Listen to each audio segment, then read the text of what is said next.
USC looks like it's one win away from securing a spot in the college football playoff. We got to talk about Oregon going down in the duel formerly known as the Civil War. We got to talk about South Carolina upsetting Clemson. And, of course, we got to talk about the game. Let's go. It's the #1 college football show.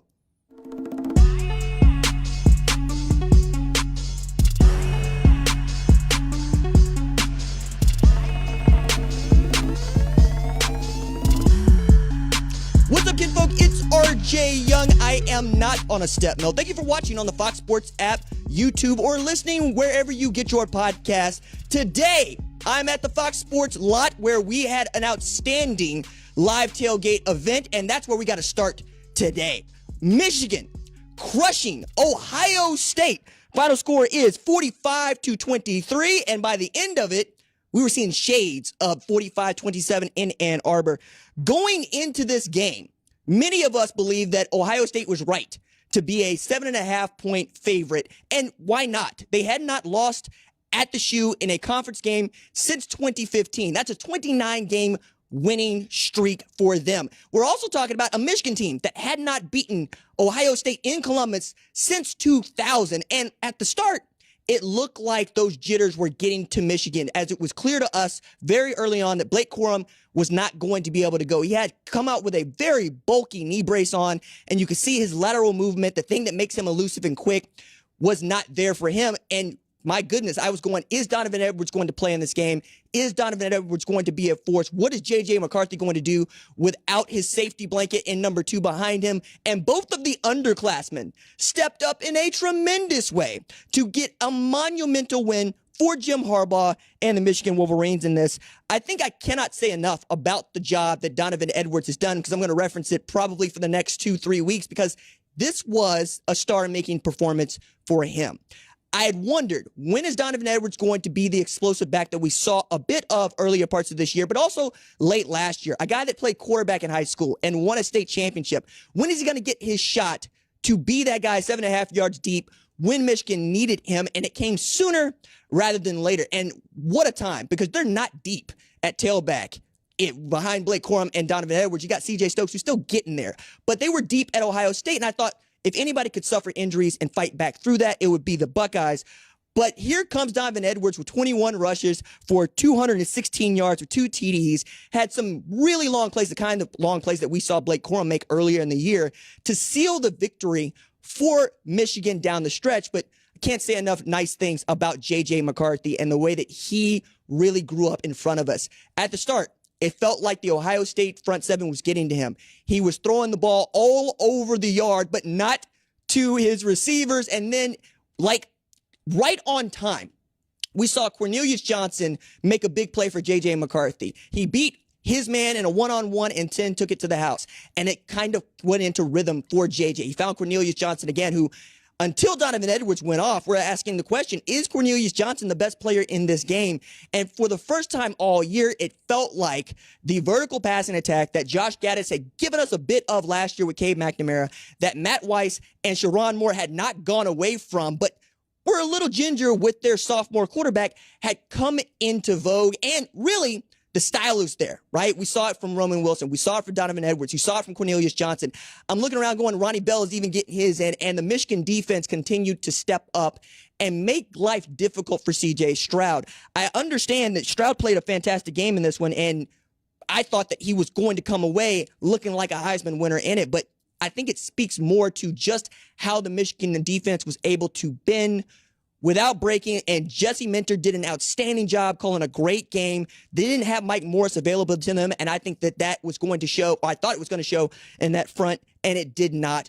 You saw what they were trying to do for to CJ, which is essentially, hey, make them beat us through the air. We're not going to let you run the ball with Mayan Williams. Even when Chip Trayanum came in there to give them a little bit of burst, it felt like Michigan was running downhill. Mike Sanders-Still also had an outstanding game. Really excited for what they have in store for the Big Ten championship game, for which they now qualify as the Big Ten East champion. Question is, how much is Ryan Day to blame for Ohio State's performance today? I'm not sure. You know, there's a bunch of really second guessing we could do, right? Going for 3 when it felt like perhaps you should go for a TD. It didn't look like getting field goals was going to be the kind of thing that allowed you to beat Michigan. But as they were still really having an opportunity to take the game over, Ohio State just kind of let Michigan hang around. And Michigan did a great job of hanging in there and hanging around. And then they got the game to come to them. And the longer the game went on, the more it fell into Jim Harbaugh's hands and away from Ryan Day, who wants to set tempo and pace and wanted to use the vertical passing game to try to get out in front. But Michigan is a second half football team and has been all year. They've outscored their opponents by over 100 points at this point going into their Big Ten championship game. And they finished strongly. I mean, I feel good for Jim Harbaugh, who gets to say he doubled up Ohio State back-to-back years. This is after 10 straight years losing this game to Ohio State. And frankly, we got to talk about Jim Harbaugh in the Coach of the Year conversation in a way that I didn't think we were gonna before this game started. I was intrigued to see how he was holding on to dear life at the end, trying to contain his joy. But to get that win in that hostile environment where it's a sea of red, I think the committee's going to smile on that win. At worst, they're going to be the number 2 team in the country, if not have an argument for the number 1 team in the country. Again, what will Michigan do on Tuesday? I don't know that they'll be at number 1, but they certainly got an argument, right? And that's the point here. You beat the number 2 team in the country who was also undefeated. For me, they now have the best win in college football. And that's me putting Georgia's win against Tennessee behind it because Georgia was at home, playing against Tennessee at home, having the home crowd. You hear what I'm saying about home here? Michigan went into Columbus, Ohio, into a place where they are hated, where they don't even say their name, and shut up the crowd, putting up 45 points on a team that was cut in half in its scoring, right? They averaged 46.5 points a game going into this game, Ohio State. They scored just 23 today. And Michigan did what Michigan does. We're going to run the ball. We're going to trust our offensive line to make those holes for our tailbacks. And we're going to trust our tailbacks to hit those holes and hit home runs for us. Outstanding win for Jim Harbaugh. Outstanding win for Michigan. They should feel good about handing Ohio State its worst loss in this rivalry in Columbus since 1976. My goodness. Next question you got to ask is, what does Ohio State do from here? Because they had said for 365 days, we'd just been trying to get back to this game. They were lathered up. They were pissed. They said that we were going to make Michigan hurt. Michigan took all of that, gave it back tenfold, and now we're back to having a rivalry. Now, if you're an Ohio State fan, you're saying, hey, we won this 10 years in a row. Can they win it 10 years in a row before we talk about it? Sure. But it stings today, and Michigan still has an opportunity to play in the college football playoff, if not play for a national championship, and Ohio State is really at the mercy of the committee. And we'll talk about what that means for them as we continue to go through tonight and into championship week next week. So from that outstanding, crushing win for Michigan against Ohio State, let's go all the way to the West Coast for the game that just finished. Number 6 USC defeats number 15 Notre Dame 38-27. This was well and truly the Caleb Williams show. You heard my partner on Tuesdays, Jeff Schwartz, and Oregon Ducks, say Caleb Williams is going to win the Heisman. I said, I don't know about that, dog. CJ Stroud's been looking pretty good. And if Blake Corum could go, and he had a great game, I thought that was in play too. But you saw why Jeff had said what he said. Caleb Williams is the show. As a matter of fact, I hear many people tell me often that they believe that Caleb Williams has Patrick Mahomes tendencies. And I'm going, yeah, that sounds like you watch a lot of NFL. And I'm with that. I understand what you mean. The arm angles, the ability to be mobile in the pocket, and the ability to go win games. But I'm going to go back to an Oklahoma quarterback in Kyler Murray. The way that he was able to toy with a good Notre Dame defense cannot be ignored. He hit them with spin move after spin move. They go up 17-7 just before half. He's hitting the Heisman on the sideline. He is looking back at them as he's running into the end zone. He had 3 rushing touchdowns in this game. And there were opportunities for Notre Dame to take this game over. They had them in 3rd and long situations. We're talking about 3rd and 20s, and he's outrunning the defense to find Mario Williams on the sideline. He's getting outstanding play from guys like Taj Washington, from Jordan Addison, Mario Williams coming up big, Austin Jones running all up and down Al Golden's front 7. There was nothing that Notre Dame's defense could do to stop Lincoln Riley, Caleb Williams, and that offense from doing exactly what they wanted. And as much as we want to make fun of, and we should continue to make fun of, USC's defense for not being able to really stop people, because Drew Pine did at times look like a Heisman contender here, they got the turnovers when they needed them. Like Drew Prime was 12 of 12 to start this game, I believe 13 for 13, when he put the ball on the floor and USC picked it up, and that's a 14-point swing, but Caleb put that in the end zone. And that was just how the game unfolded for USC. It's almost as if it deserved to be a sellout crowd, and I'm going to put Trojan fans on Front Street and going, where are you? This is number 6 Notre Dame that you're playing. You're playing for a spot in the college football playoff, in the national championship, in your first year. Sell out the Coliseum. That's all we're asking here. I understand. I'm in LA. It's nice outside. But doggone it, man. What else do they have to do to earn your respect to go to the Coliseum and watch the game as you're beating up on a hated rival in Notre Dame, who also has the ACC championship in the back of their pocket just based on what they did to Clemson, North Carolina, but that might not mean so much after the way this game ended. Look, I'm also looking at the stat line, 18 to 22, 267 total yards for Caleb Williams and 4 total touchdowns. I think at the very least, USC is going to be ranked at number 4, right? Going into the championship weekend where we'll find out who they play in the Pac-12 championship. As we're doing this show right now, Washington and Washington State are playing for the Apple Cup. And because Oregon, well, to get ahead of myself just a little bit, did not come through on their end, we're going to have to wait and see who USC's opponent's going to be. But it's going to be about USC no matter who's in that game on Friday night. I'm excited for it because with the win, we might be looking at USC versus Georgia in the college football playoff, or as I'm going to refer to it, Lincoln Riley versus Kirby Smart Part 2. I'm excited for that. That's going to be an outstanding game if we get it. Also, full credit to Lincoln Riley and his staff for what they have been able to do in just 1 year. Now, I am the first person to point out, yeah, they took half the staff and most of the roster from Oklahoma to USC and made it Oklahoma West, but then they went and won games. They got the one loss to Utah, right? Controversial call at the end, very close game. They're that one loss from being undefeated. That's another man you have to talk about in the Coach of the Year conversation. That's just full stop there.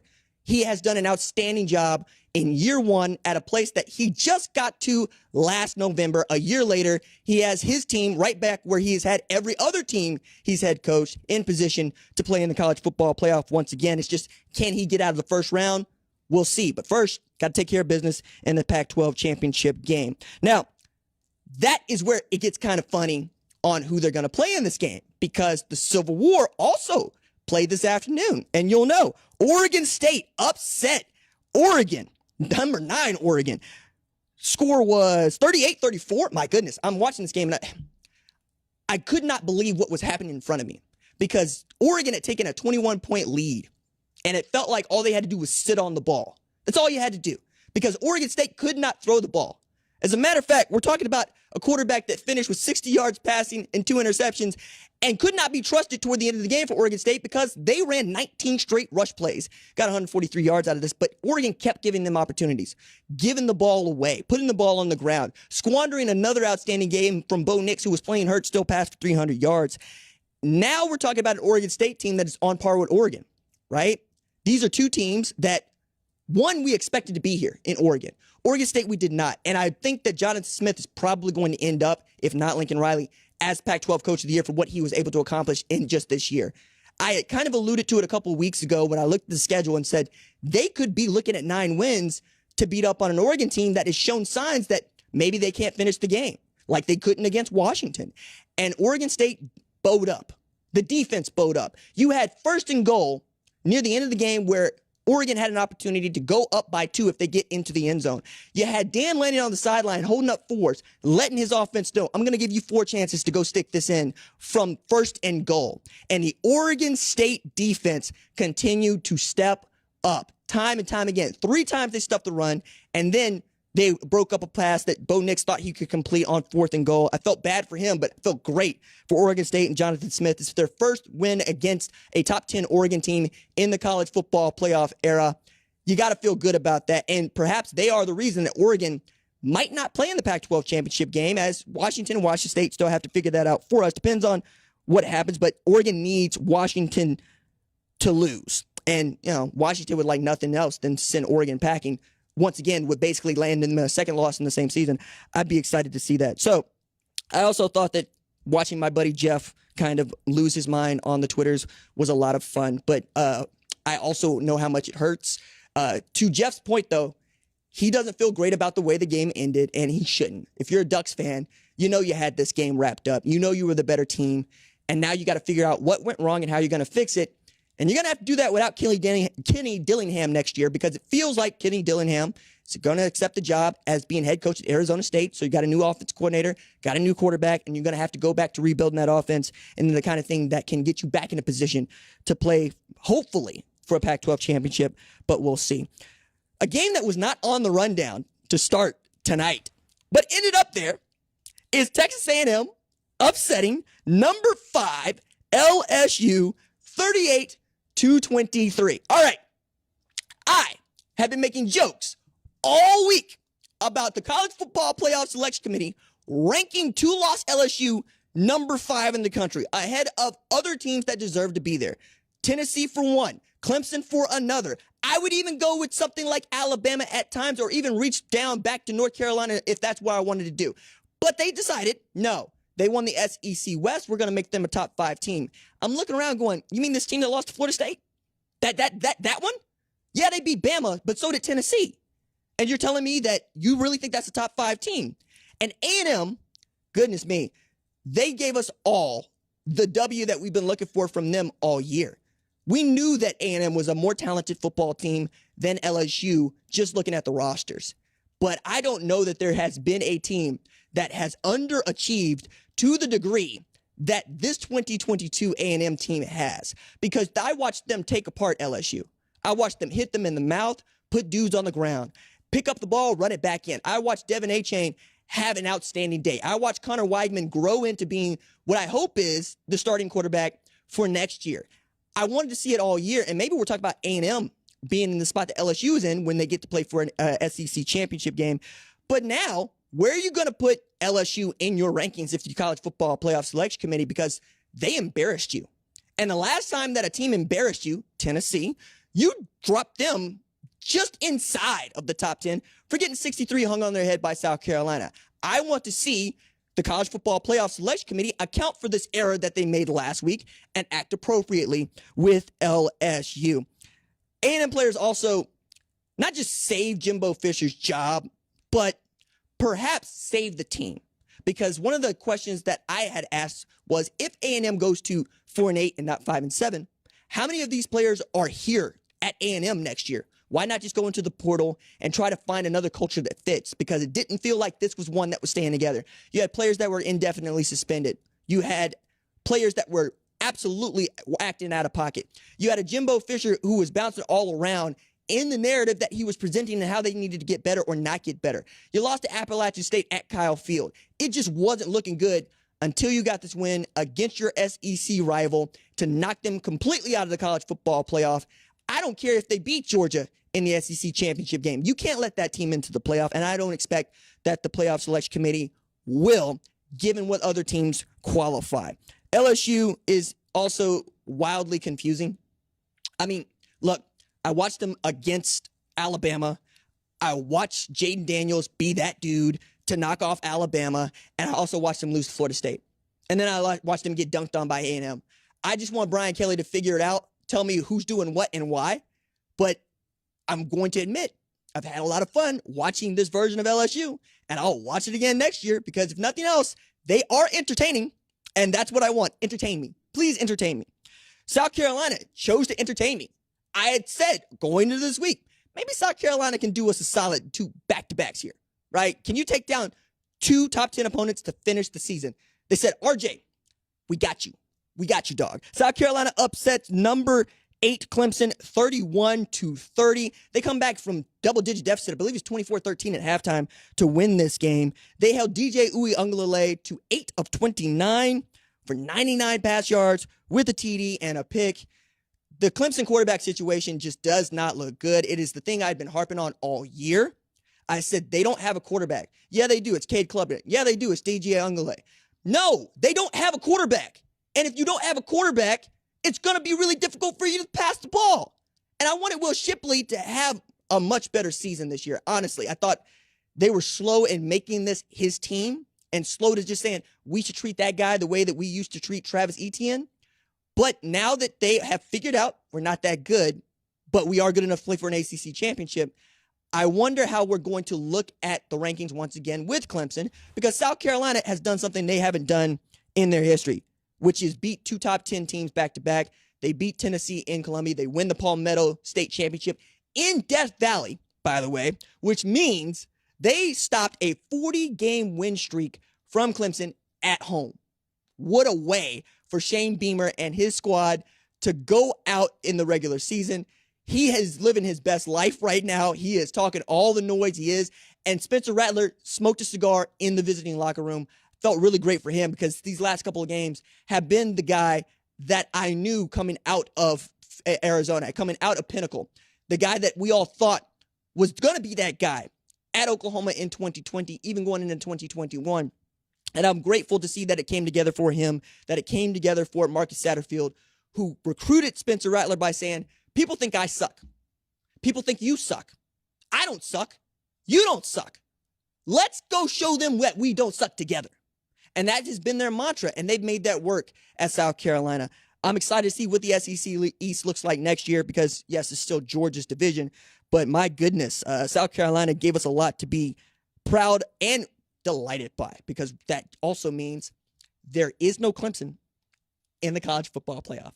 And if there's one thing that I'm tired of seeing, it is Clemson in the college football playoff playing a watered-down ACC schedule. They'll have to be content playing the ACC championship game against a North Carolina team that deigned to lose to North Carolina State with the third-string quarterback, okay? The ACC is doing exactly what we thought it would do, which is fold. For the first time, nobody over there has an opportunity to get into this playoff in conference championship week, and that's moving for me, quite honestly, because I've been beating that drum for a very long time as an Oklahoma fan, but we'll get to Oklahoma here in a little bit. Well, maybe we'll have to save that for Sunday because they're in a dogfight with Texas Tech trying to get to 7 wins. Next on the list for me is Kansas at Kansas State. Kansas State has a 20-point lead with 3 minutes left in the fourth quarter.